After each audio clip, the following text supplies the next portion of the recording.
Hi, my name is Fernando Reimers, and I am the Ford Foundation Professor of the Practice of International Education at the Harvard Graduate School of Education.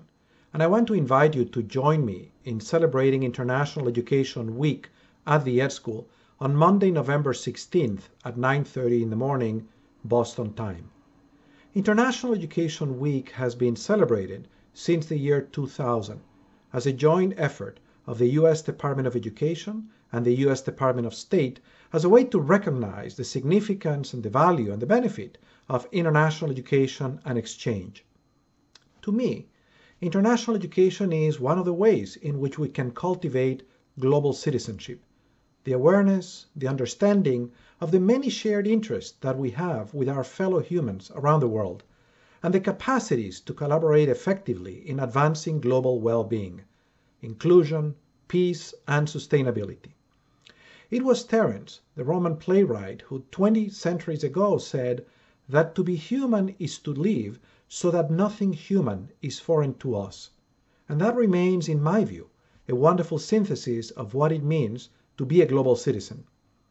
It is appropriate that we celebrate International Education Week at a School of Education because the advancement of education is truly a global concern. To be a global educator is to live so that no education concern is foreign to us. We face education challenges together, and we're more able to address them collaboratively across all kinds of divides, including national borders. The education challenges caused by the pandemic of COVID-19, for example, are illustrative of this. Education has been disrupted globally because the pandemic and our understanding of the consequences of such disruption and of the avenues to mitigate its impact are greatly enhanced when we can benefit from global comparisons and collaborations. This recent book is an analysis of the global education impact of COVID-19 and of the work of students and graduates of the International Education Policy Program discerning that impact and working to mitigate it. The book contains also an introduction in which I summarize my own work over the last 7 months, collaborating with various institutions to sustain educational opportunity during this global calamity.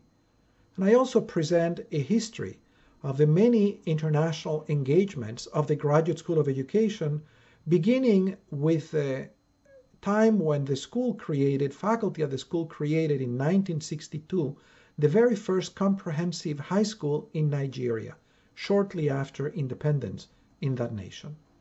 So join me in celebrating International Education Week at the Ed School, discussing this book with a number of our current students who represent 13 different countries who contributed to this book. And let us examine together how we can support each other in becoming educators who can live so that nothing human is foreign to us.